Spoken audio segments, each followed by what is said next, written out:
사도 베드로가 사역하던 초기 교회는 외부적으로는 어떻습니까? 세상의 박해를 받고 있었고 또 내부적으로는 여러 갈등의 문제가 있었던 것을 베드로전서를 읽다 보면 알게 됩니다. 유대인과 이방인들이 함께 신앙생활을 하다 보니까 여러 가지 문제가 있죠. 우리가 잘 아는 것처럼 할례를 받아야 되느냐 말아야 되느냐, 할례를 받아야 된다는 사람이 있고 할례는 굳이 받을 필요가 없다. 우린 유대인들은 할례를 받지만 이방인들은 굳이 할례를 받을 필요가 없다. 근데 할례는 구원의 표시다. 뭐 이런 갈등, 또 문화적 갈등. 여러분 참 독특한 문화를 가지고 있으면서 그것을 지켜내려면 또 주변 사람들이 그렇게 곱지 않게 볼 수도 있는 것이죠. 여러분 초대교회가 유대인과 이방인들이 함께 섞여 있다 보니까 관계 속에서 충돌이 생기고 또 그 과정 속에서 나와 다른 사람들에 대한 시기, 비방, 외식, 기만, 이런 것들이 교회 안에 있었던 것을 볼 수 있습니다. 인도네시아에 있으면서 현지 교회를 가보면 두 가지의 교회를 보게 됩니다. 하나는 그냥 종족 교회가 있죠. 뭐 바닥 쪽은 바닥 쪽끼리만 교회, 그러니까 바닥 쪽이 아닌 사람들은 그 교회 나올 수가 없이. 근데 어떤 교회들은 섞여서 뭐 자와족이나 바닥 쪽이냐 뭐 여러 종족들이 섞여서 있는 경우도 있습니다. 근데 이게 골고루 섞여 있으면 그렇지 않은데 한쪽이 많고 한쪽이 조금 이렇게 또 중간 세력을 이렇게 하고 이러면은 또 이게 너무 서로가 문화가 다른 것들을 통해서 갈등이 생겨지는 것을 볼 수 있습니다. 또한 이뿐만 아니라 그 당시에는 교리가 정확하게 딱 정해져 있지 않았기 때문에 잘못된 가르침이나 거짓 교사들의 영향으로 인해서 공동체가 분열되어 있었던 것을 보게 됩니다. 그래서 요한일서 보면 사랑에 대한 강조가 있죠. 서로가 다 내 기준으로 보면 허물들이 있는 거예요. 그러다 보니까 그것을 판단하고 이렇게 서로 사랑하라, 허물을 서로 덮어주라 이렇게 권면하고 있고요. 유다서에 보면 거짓 교사들에 대한 경고들이 나와 있는 것을 볼 수 있습니다.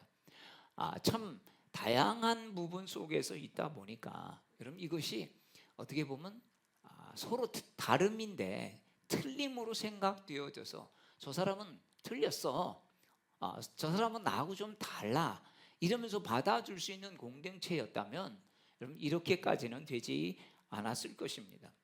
자, 사도 베드로는 이런 소식을 듣고 너무나 안타까웠던 거죠. 그래서 성도들이 분명히 복음을 통해서 변화시켰는데도 불구하고 다시 옛날 상태로 자꾸 돌아가면서 어떤 일들이 생기는 것입니까? 그게 서로 신앙적 갈등으로 표면적으로 표출되어 나타났던 것입니다. 자, 그러면서 전에 너희가 예수 그리스도를 믿고 변화되어서 그 은혜 어디 가버렸냐? 우리가 그 은혜를 회복해야 된다라는 말씀을 하고 있는 것입니다. 그래서 이젠 구체적으로 그러면 버려야 할 것들이 뭘까? 성경은 이렇게 말씀합니다. 자, 1절 말씀을 우리 2장 1절 말씀을 같이 읽도록 하겠습니다. 시작. 그러므로 1절이요. 1절. 2장 1절. 네, 다시 읽습니다. 시작. 그러므로 모든 악독과 모든 기만과 외식과 시기와 모든 비방하는 말을 버리고. 여러분 악독은 뭐겠습니까? 상대를 향한 마음속 깊은 어떤 미움이죠. 그게 처음에는 왜 저럴까 이러다가 그게 이제 미움으로 발전하면 이제 악한 마음이 독이 마음에 자리를 잡고 있는 것입니다. 여러분 시기는 뭐겠습니까? 시기는 남이 잘 되는 것을 견디지 못하는 마음이죠. 인정하지 않는 것. 여러분 인정하면 시기가 아니죠. 참 잘한다, 참 잘났다, 참 하나님이 저 사람한테는 참 많은 것을 주었구나. 인정하면 시기가 안 되는데 인정하지 않으려고 자꾸 하니까 시기가 일어나는 거죠. 뭐 그 사람만 잘해? 그 사람 같으면 뭐를 못하겠어. 그런 환경이면 이렇게 인정하지 않으려고 하는 것이 여러분 시기죠. 남이 잘 되는 것을 견디지 못하는 마음, 인정하지 않으려고 하는 마음이 시기입니다. 기만은 어떤 것입니까? 그렇지 않은 것처럼 하면서도 그렇게 하는 것. 여러분, 이것이 이제 기만인 것이죠. 외식은 겉과 속이 다르게 나타나는 것을 외식이라고 말합니다. 속은 안 그러면서도 겉은 그런 척, 거룩한 척, 이렇게 하는, 여러분, 이것이 외식인 것입니다. 비방은 어떤 것입니까? 그것들이 인정하지 않으려고 하는 마음들이 자꾸 입 밖으로 나와서 여러분 말이 되어버리면, 그것이 좋지 않은 말이 되어버리면 여러분 그것이 비방이 되는 것입니다. 여러분, 비방하는 사람들의 공통적인 특징이 있어요. 그것은 내가 비방한다고 생각하고 말하지 않습니다. 그것은 비방이 아니라 어떻게 보면 나는 정당하게 평가하고 있다라고 생각을 하고 있는 것이지요. 오늘 성경은 하지 말아야 될 나쁜 행동 5가지를 말씀하고 있지 않습니다. 이것은 어떤 문제냐면 공동체를 하나 되지 못하게 만드는 큰 공동체적인 죄라고 하는 것입니다.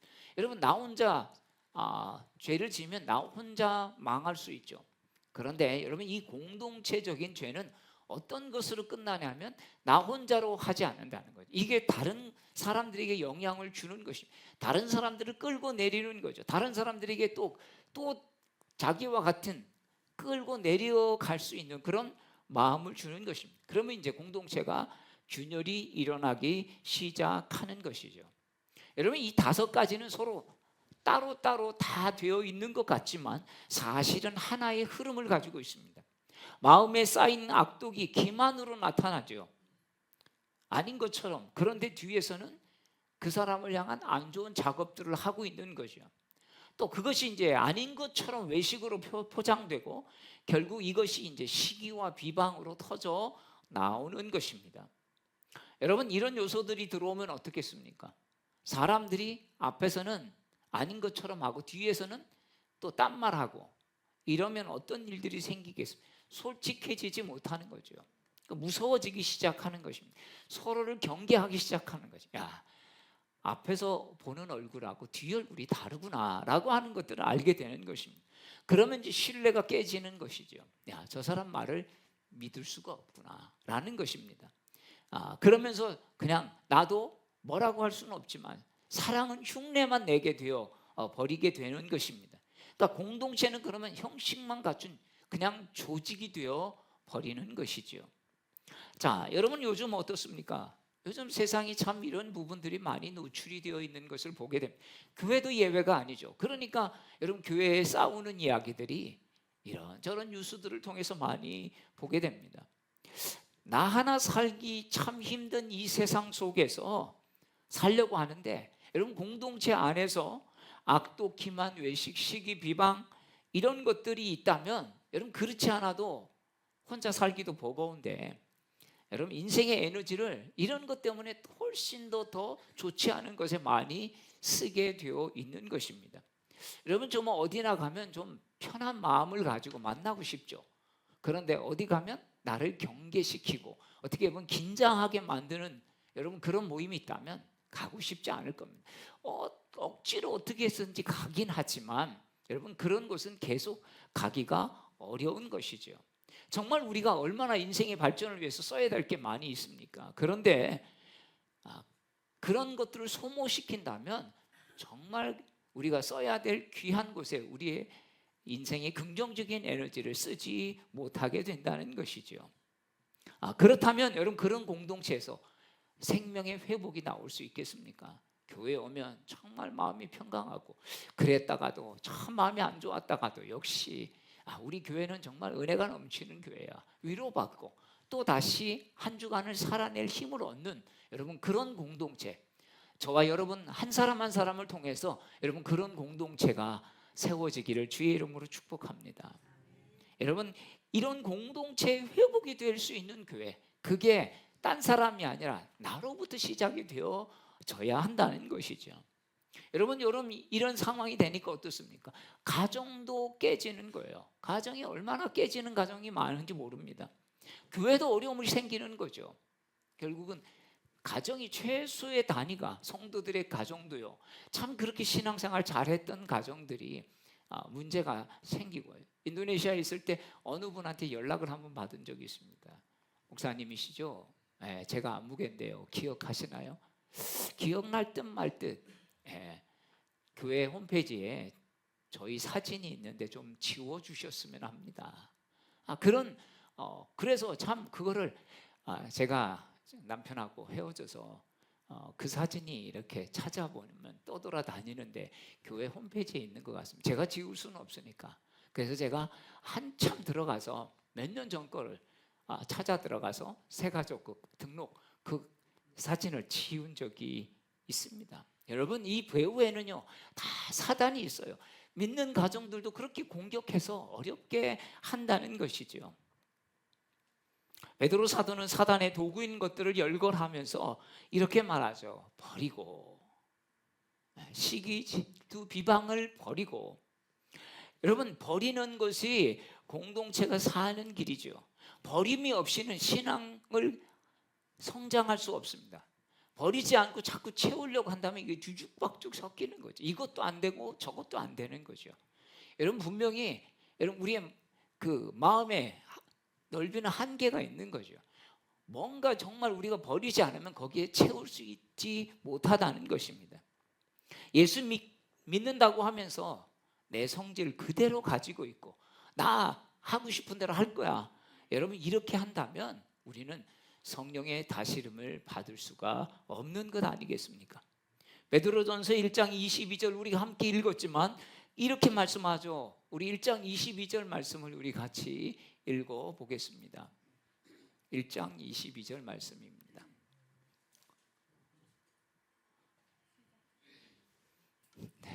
네, 시작. 너희가 진리를 순종함으로 너희 영혼을 깨끗하게 하여 거짓이 없이 형제를 사랑하기에 이르렀으니 마음으로 뜨겁게 서로 사랑하라. 여러분, 진리에 순종함으로 서로 뜨겁게 사랑할지니 라고 말씀하면서 그러므로 이제 2장 1절에 들어와서 그러므로, 여러분, 그러므로는 앞과 뒤가 여러분 연결되어 있지만 다른 부분에 말할 때 그러므로라고 말하고 있는 것입니다. 여러분, 너무나 정반대의 모습 속에서 있는 이런 교회들이 안타까움을 베드로가 가지고 있는 것입니다. 여러분, 우리가 내가 기준이 되면 굉장히 혼란이 됩니다. 성도는 진리에 순종해야지 감정에 붙들리면 더 복잡해지는 것이죠. 사랑하는 여러분, 우리의 기준은 오직 하나님의 말씀임을 믿으시기 바랍니다. 그래서 여러분, 성경을 그래서 캐논이라고 합니다. 캐논, 정확한 단어로는 정경인데 기준이 표준이 되는 거예요. 여러분, 캐논은 잘하는 뜻이거든요. 뭐 카메라의 캐논 카메라 있지 않습니까? 자기네가 표준이다라는 의미죠. 하나님의 말씀이 표준이 되고 기준이 되어야 하는 것입니다. 아무리 똑똑한 사람도요, 아무리 교회를 오래 다닌 사람이 여러분 기준해갖고 자기가 기준이라고 기준해갖고 저희 어렸을 때 쓰면 그 뒤에 쫙 쓰죠. 여러분, 그렇게 서서 자기가 맨 앞에 서 있다 할지라도 여러분 주님께서 뒤로 돌아 그러면 어떻게 되겠습니까? 자기가 기준이지만 여러분 자기가 맨 뒤가 되어지는 것입니다. 사도 바울은 그래서 이 세대를 본받지 말고 마음을 새롭게 함으로 변화를 받아 하나님의 기뻐하신 뜻이 무엇인지 분별하라, 이렇게 말씀하고 있는 것입니다. 여러분, 내가 기준이 되고 내 생각이 기준이 되고 내가 감정이 기준이 되면 우리는 혼란을 가질 수밖에 없습니다. 하나님의 말씀, 진리를 그래서 우리가 순종해야 되는 거예요. 내가 진리가 아니지, 내 감정이 지금 있지만 내 감정도 다스림을 받아야 되는 그런 순간들이 우리에게 있는 것입니다. 내 감정이 자꾸 말씀에 의해서 다스려지면 어떻게 되겠습니까? 우리가 성품이 하나님이 성품으로 점점점 바뀌는 것 아니겠습니까? 사랑하는 여러분, 우리가 자꾸 순간순간 작은 것들을 여러분 가볍게 여기지 마시기 바랍니다. 그런 것들을 우리가 하나님의 진리에 순종함으로, 그래 내가 진리가 아니지, 내가 감정이지, 이거는 내 생각이지, 내 생각을 내려놓고 진리를 붙잡으려고 하는 이런 부분들이 내 삶 가운데 계속해서 반복이 될 때 여러분 우리는 그리스도의 성품으로 변화되어 가는 것인 줄로 믿습니다. 자, 2장 1절에 언급된 단어들을 한번 보십시오. 겉으로는 아무 일이 없는 것처럼 보여도 여러분 이런 요소가 쌓이면 신뢰가 깨지고 마음이 멀어지고 공동체는 힘을 잃게 되어지는 것입니다. 여러분 내 안에 악독을 버려야 사랑이 진짜 사랑이 시작이 되는 것입니다. 기만을 버려야 진실된 관계가 되죠. 앞에서는 아닌 것 같은데 앞에서는 막 해해하지만 뒤에서는 여러분 우리가 그 웃는 얼굴과 다른 모습의 얼굴을 가지고 있다면 어떻겠습니까? 외식을 버려야 진짜 신앙이 드러나는 것입니다. 기도하는 것처럼 하지만 기도하면서 받는 은혜를 받지 못하면 우리는 기도의 형식만 취하고 있는 것이죠. 여러분 기도의 시간도 우리가 하나님 앞에 드려야 됩니다. 그렇지만 중요한 것은 뭐겠습니까? 기도하면서 하나님의 마음을 받는 것이 여러분 가장 중요한 것입니다. 여러분 비방을 버려야 합니다. 우리가 때로는 마음에 들지 않는 사람들이 있지 않겠습니까? 여러분 뭐 하나 마음에 안 들면 사사로이 여러분 다 마음에 안 들어요. 옆 사람 한번 보십시오. 옆 사람 한번 보세요. 여러분 남편도요 꼴 보기 싫을 때가 있지 않습니까? 네. 아내도 그렇게 여러분 이쁠 때도 있지만 보기가 참 어려울 때도 있어요. 자식도 한 대 꼬집어 주고 싶을 때도 있지 않습니까? 여러분 그런데 우리가 서로 다른 배경에서 자랐지만 공동체 안에 있을 때 어떻게 내 마음과 똑같을 수 있겠습니까? 우리는 저 사람 내 눈에 보이는 것으로 아니라 내 마음으로 보는구나. 여러분 우리가 그래서 항상 주님의 사랑의 마음을 가지고 이웃을 바라볼 수 있기를 축복합니다. 여러분 신앙은요 종교 생활이 아니라 말씀으로 새 생명을 받은 여러분 존재의 삶이라는 사실을 잊지 마시기를 바랍니다. 자, 우리가 이런 악독과 기만과 외식과 시기와 비방하는 말을 버리고 근데요 여러분 버린다고만 되어집니까? 내가 그렇게 하지 말아야지. 여러분 우리는 한계가 있어요. 하지 말아야지 아무리 그래도 여러분 그것이 안 없어집니다. 또 하게 됩니다. 어떻게 됩니까? 그 마음에 하나님의 마음이 부어져야 하는 것입니다. 그래서 오늘 베드로 사도는 비방하는 말을 버리지만 이제 뭘 채워야 하는지 2절에서 이렇게 말씀합니다. 우리 2절 말씀을 읽겠습니다. 시작. 갓난아기들 같이 순전하고 신령한 젖을 사모하라. 이는 그로 말미암아 너희로 구원에 이르도록 자라게 하려 함이라. 여러분 갓난아이 같이 순전하고 신령한 젖을 사모하라. 자, 버렸으면 이제 뭘 채워야 됩니까? 우리가 신령한 젖이 뭡니까? 하나님의 말씀이죠.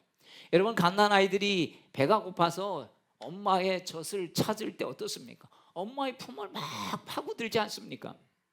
그리고 그렇게 징징대더라도 엄마의 그 품에 들어가서 그 젖을 먹고 나면 얼마나 세상 다 가진 것 양 여러분 그렇게 잠든 것들을 우리는 그런 아이들을 보고 여러분 그렇게 키우지 않았습니까? 참 동물들도 태어나면 여러분 그런 영상 보시지 않았어요? 어떻게든지 엄마의 품으로 들어가는데 그걸 찾아서 눈도 못 뜨면서 막 그쪽으로 찾아가는 여러분 이런 어떤 사모함, 본능적인 갈급함 이런 것들이 있죠. 아이들이 젖을 사모하는 모습을 한번 여러분 떠올려 보십시오. 우리는 얼마나 하나님의 말씀을 그토록 사모하고 있습니까? 신령한 젖 정말 하나님의 말씀이죠. 어린아이의 젖이 어린아이가 젖을 사모하는 것이 그 아이를 자라게 하듯이 하나님의 말씀이 우리를 자라게 합니다. 그런데 여러분 내가 정말 이 하나님의 말씀을 엄마의 젖만큼 정말 그렇게 찾는 아이만큼 여러분 그렇게 사모하고 갈망합니까? 어떨 때는 정말 내가 문제가 있을 때 하나님 앞에 나와서 하나님 은혜를 사모하죠. 하나님 이 은혜 없으면 저는 정말 죽을 수밖에 없습니다. 하나님 은혜 주십시오. 막 이렇게 간절히 여러분 기도할 때 여러분 그때가 우리가 그럴 때가 있었지 않습니까? 참 갓난아이는 엄마의 젖을 얼마나 사모합니까? 근데 그 안에 모든 영양소가 다 있어요. 여러분 아무리 지금 과학이 발전해도요 아무리 좋은 분유 회사라도 엄마의 젖보다 더 영양가 있는 그런 젖을 만들어낼 수가 없습니다. 더 좋은 분유를 만들지 못한다는 것이요. 이 엄마의 젖에는 아기에게 필요한 단백질, 탄수화물, 무기질부터 시작해서 비타민뿐만 아니라 모든 엄마의 면역 요소까지 다 영양소가 차 있기 때문입니다. 여러분, 우리에게도요, 하나님의 말씀은 이 세상의 위험으로부터 우리의 마음과 생각을 지켜내는 것입니다. 여러분, 그래서 잠언서 4장 23절에 보면 모든 지킬 만한 것보다 내 마음을 지키라, 이렇게 말씀하고 있습니다. 여러분, 이것저것 다 지켜야 된다라고 성경은 말하고 있지 않죠. 새벽에도 말씀을 나눴지만 여러분, 마음을 지키는 거, 이게 가장 중요한 거예요. 여러분, 마음을 지키려면 뭐가 필요합니까? 하나님의 말씀이 필요하다는 거예요. 내 의지가 필요한 게 아니에요. 우리 의지는 언제든지 상황과 환경에 무너지게 돼요. 그렇지만 이 말씀을 통해서 내 마음을 지키는 거예요. 하나님의 말씀이 임할 때 그 마음의 평강, 아직 문제가 해결되지 않았는데도 정말 우리 예수 그리스도만 보이는, 구속한 주만 보이는 이 찬송처럼 하나님이 주시는 이 평강과 은혜가 있지 않습니까? 문제는 우리가 이 신령한 말씀을 얼마나 사모하는가 하는 것입니다. 사랑하는 여러분, 목사도 그렇고 여러분 성도들도 하나님의 말씀을 사모해야 하는 것입니다. 그럼 인생 사는 게 별게 있겠습니까? 내 마음에 은혜가 있어야 좋죠. 여러분, 다 좋은 게 아니고, 여러분 좋은 것도요, 때로는 좋은 것인지 모르다가 나중에 알게 되지 않습니까? 아무리 음식이 맛있어도요, 입맛이 없으면 여러분 그 음식은 별로 여러분 좋은 게 되지 못하는 거예요.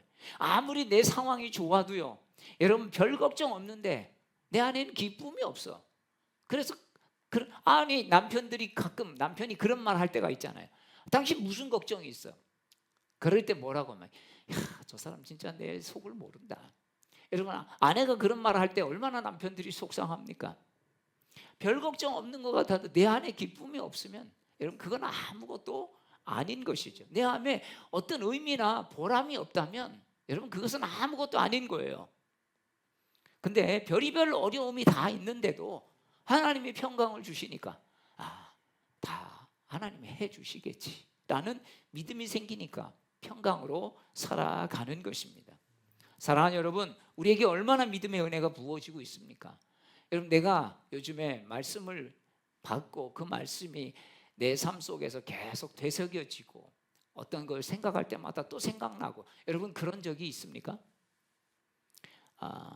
여러분, 저를 위해서 기도해 주시는 이유도 아마 그럴 겁니다. 대표 기도하실 때 목사님을 위해서 기도해 주시는데, 여러분 제가 건강해야 또 건강한 말씀이 나오고 또 신령한 말씀이 전해지기 때문이 아니겠습니까? 목사들도 충만하지 않으면 여러분 충만한 건강한 말씀이 흘러갈 수가 없는 거죠. 말씀을 통해서 뭔가를 자꾸 이루려고 하는 목적이 생기고요, 말씀을 통해서 자꾸 성도들을 이래라 저래라 교훈하려고만 한다면 여러분 그건 건강한 말씀이 될 수가 없고 공동체가 건강해지는 법은 아닌 것입니다. 어떤 성도들은 이럴 수가 있어요. 목사님 설교는 조금 시시해. 근데 여러분, 시시해도요, 내가 얼마나 신령한 말씀을 갈망하고 있는가, 하나님의 말씀을 갈망하고 있는가, 여러분 이러한 것들을 점검해 보시기를 바랍니다. 그럴 때 시시한 말씀도 들을 게 있는 거예요. 여러분, 어린아이가 한 말도요, 여러분 거기서 배울 게 있듯이 아무리 시시한 것처럼 해도 내가 정말 갈망이 있으면 그 갈망을 통해서 하나님이 단어 하나라도, 문장 하나라도 오늘도 나에게 주시는 말씀이구나, 이게 깨달아지는 것입니다. 여러분, 우리가 대화하면서 배우지 못하는 이유를 어떤 분은 이렇게 이더라고요. 내가 말하면 내가 아는 것만 이야기하지만 내가 다른 사람들이 말하는 걸 들으면 아무리 다 시시한 것을 말해도 그 중에서는 배울 게 있다라는 거예요. 여러분, 귀가 보배라는 말이 그거 아니겠습니까? 저 사람은 100가지를 얘기도 들을 게 없어. 그런데요, 내가 말하면 어차피 나는 내가 아는 걸 다 말하는 거죠. 내가 깨달은 걸 말하는 거죠. 그런데 다른 사람이 아무리 시시한 말을 해도 그 중에 한두 가지는 꼭 배울 게 있다라는 것입니다. 그런 생각을 하면서 요즘에는 제가 말을 좀 들으려고 하는 그런 생각을 가지고 어떤 모임에 가고 목사님들과 있으면 그렇게 하려고 생각하는데, 물론 그게 쉽지만은 않습니다. 하지만 여러분, 어떤 말이든지 입을 다물면 여러분 주님이 여러분 보이는 것입니다. 여러분, 젖을 먹이는 어미는 몸이 아파도 먹을 수 없는 약들이 있죠.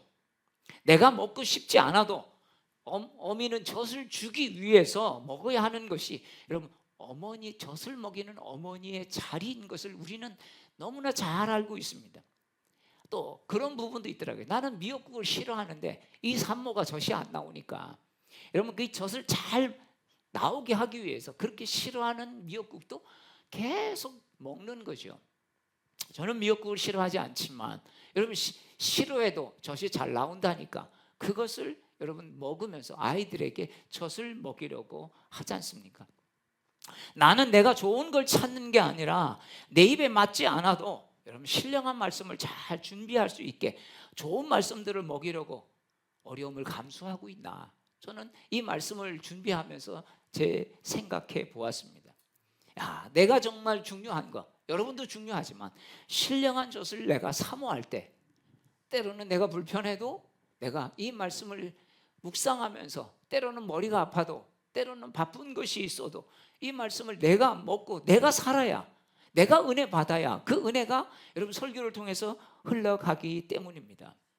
여러분 목사도요, 말씀의 힘으로 살지 않으면 자꾸 수단들 가지고 살아가려고 하는 생각들이 나는 거죠. 목사도 하나님의 사랑이 부어져야만 하는 것이고 또 그걸 통해서 성도들의 또 사랑할 힘을 얻게 되어지는 것입니다. 아이를 키운 지 오래된 분들 계시지만 여러분 아이들이 젖을 먹지 않는 이유가 뭐겠습니까? 딱 두 가지 아니겠어요? 배부르거나 아프거나. 여러분 애들이 젖을 안 먹는 이유는 두 가지밖에 없어요. 배부르거나, 그러면 막 뱉어내죠. 이미 충분히 먹었다는 거예요. 그러거나 또 분명히 배고픈 것 같은데 여러분 먹지 않는 이유가 뭐겠습니까? 아프니까. 여러분 두 가지밖에 없는 것입니다. 여러분 아이가 젖을 먹지 않으면 얼마나 걱정이 되겠습니까? 여러분 아이를 키울 때 애가 밥을 안 먹으면 막 갖고 다니면서까지 막 쫓아다니면서 먹이지 않습니까? 여러분 내가 신령한 젖인 하나님의 말씀을 사모하지 않으면 우리는 어떻게 됩니까? 염려해야 되는 거죠.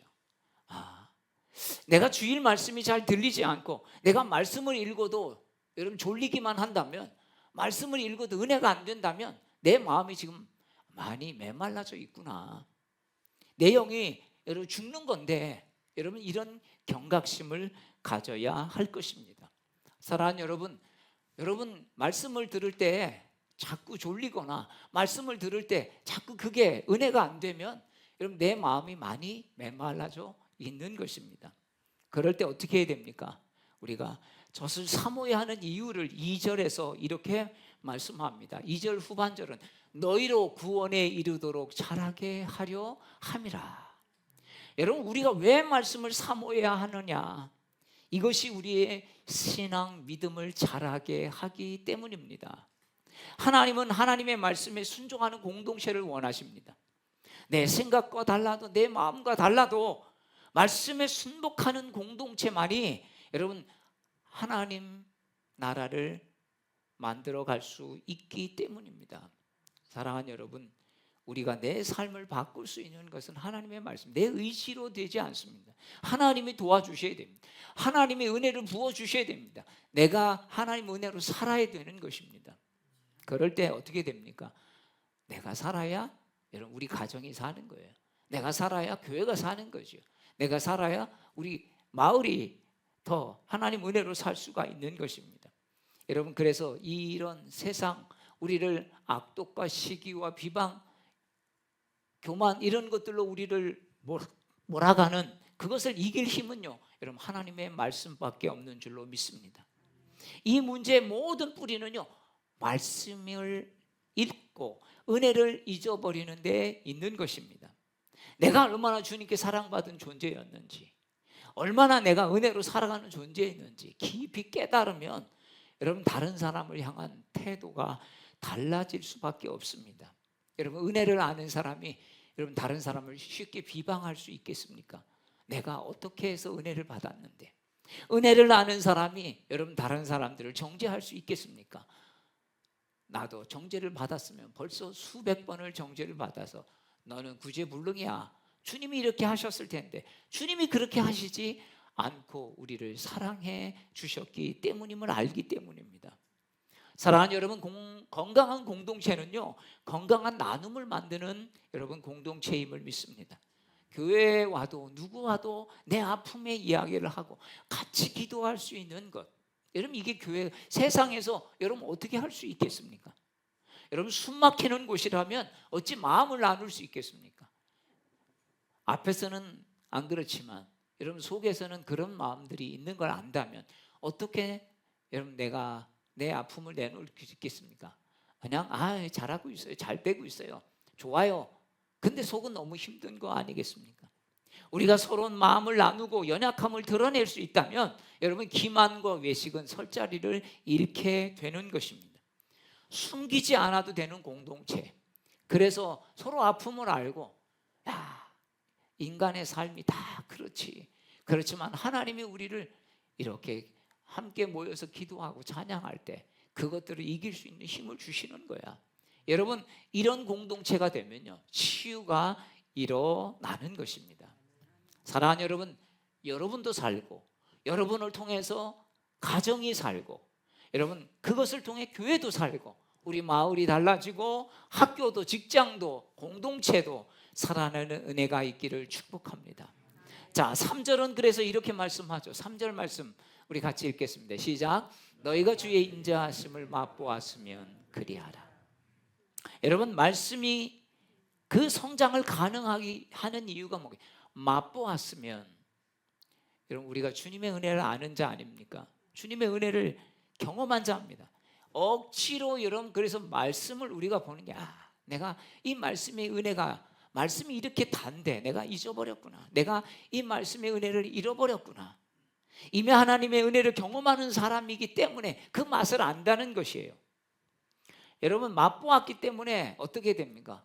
그 맛을 더 사모하게 되는 거예요. 여러분 세상에 잘못된 걸 맛보면 참 거기서 벗어나기 어렵죠. 여러분 마약에 한번 맛들이면요, 왜 벗어나기? 금단 현상이 있는 거죠. 그 마약을 여러분 보통 사람들은 마약에 그게 뭐야? 그런데 그것을 맛본 사람은 거기서 벗어나기가 어려운 거예요.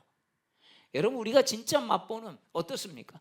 더 사모하게 되고 더 사모하기 때문에 어떻게 해요? 더 잘하게 되어지는 것이죠. 여러분 먹어본 사람이 더 잘 먹습니다. 제가 인도네시아에 있으면서 신학생들하고 이렇게 6개월 동안 강의를 마치고 이제 마지막 종강할 때 아이들 데리고 이제 뷔페 식당으로 가서 교회에서 대접을 합니다. 근데 아이들이 뷔페 식당이니까 마음 놓고 먹어도 되는데 소고기를 가져다가 먹지를 못하더라고요. 닭고기만 가져다 먹습니다. 야, 저거 왜 맛있는데 못 먹니? 안 먹어봤다는 거예요. 예, 비싸니까 시골에서 온 아이들은 먹어보지를 않았다는 거죠. 먹어보지 않았으니까 소고기를 먹지 못하더라고요. 근데 이게 한 10년 정도 아이들이 이제 바뀌고 세대가 더 젊은 애들이 오니까 그때는 먹어봤다는 아이들이 있더라고요. 야, 먹어본 아이들이 먹죠. 안 먹어보면 아무리 맛있다고 해도 더 먹는다고 돈을 더 내는 것도 아니지만 먹지 못하는 것입니다. 여러분 말씀도 오직 하면 꿀처럼 달다고 말씀하셨겠습니까? 여러분 달다, 야 이것은 굉장히 달 거야 라고 하는 게 아니라 달다라고 말하는 거죠. 여러분 말씀이 정말 꿀처럼 달다라는 거를 여러분 언제 느껴보셨습니까? 내가 하나님 말씀 읽으면서, 야 그래 내가 찾던 말씀이 이 말씀이야, 이렇게 수십 번 읽었는데 왜 내가 이 말씀을 제대로 깨닫지 못했을까? 여러분 그럴 때가 있지 않습니까?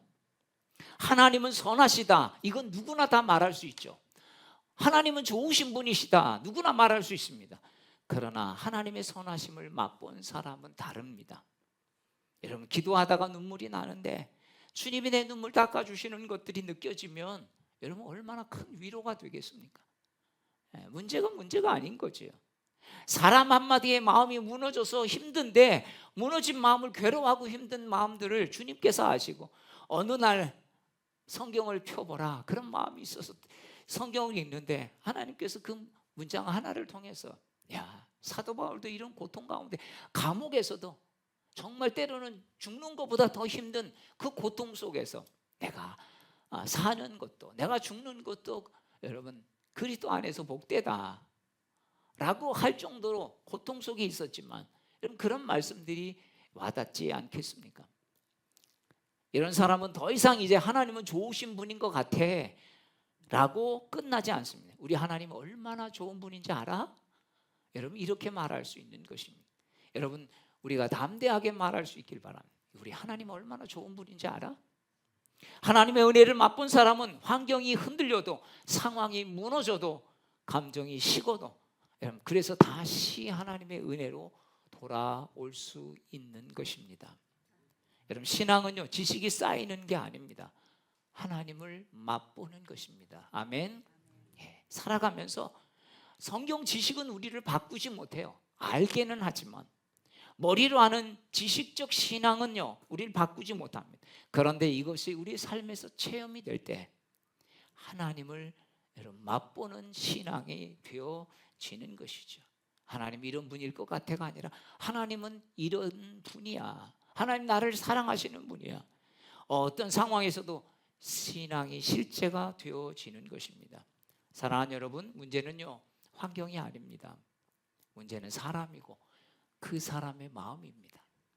여러분 그래서 베드로는 외부를 바꾸라고 하지 말고 먼저 우리 안을 다스리라고 말하고 있는 것입니다. 야, 악독을 버려라, 기만을 버려라, 외식을 버려라, 시기를 버리고 비방을 버려라. 왜냐하면 이러한 것들이 있는 이상은 너의 삶도 공동체의 삶도 건강할 수 없기 때문이다. 그리고 갓난아이처럼 신령한 젖을 사모하라. 왜? 이것이 우리가 사는 길이기 때문입니다. 여러분 버림만으로는 살 수 없습니다. 말씀으로 채워질 때 우리가 자라고 성장해 가는 것입니다. 그리고 마지막으로 너희가 주의 인자하심을 맛보았으면 그리하라. 사랑하는 여러분 우리는 이미 은혜로 경험한 사람들이 있습니다. 그 은혜를 아는 사람들입니다. 다시 말씀으로 우리는 돌아갈 수밖에 없습니다. 사랑하는 여러분 버려야 할 것 버리고 말씀을 사모해서 그 말씀의 은혜 안에 다시 거하는 우리 한 사람 한 사람 또 이 한 주간의 삶이 되어지기를 주의 이름으로 축복합니다. 그러면 우리 가정이 살아나고요 우리 교회가 우리 민족이 공동체가 살아날 것입니다. 사랑하는 여러분 여러분이 있는 곳에 사랑의 모습, 화합의 모습, 격려의 모습, 생명을 살리는 역사가 충만히 일어나기를 주의 이름으로 축복합니다. 우리 다 함께 일어나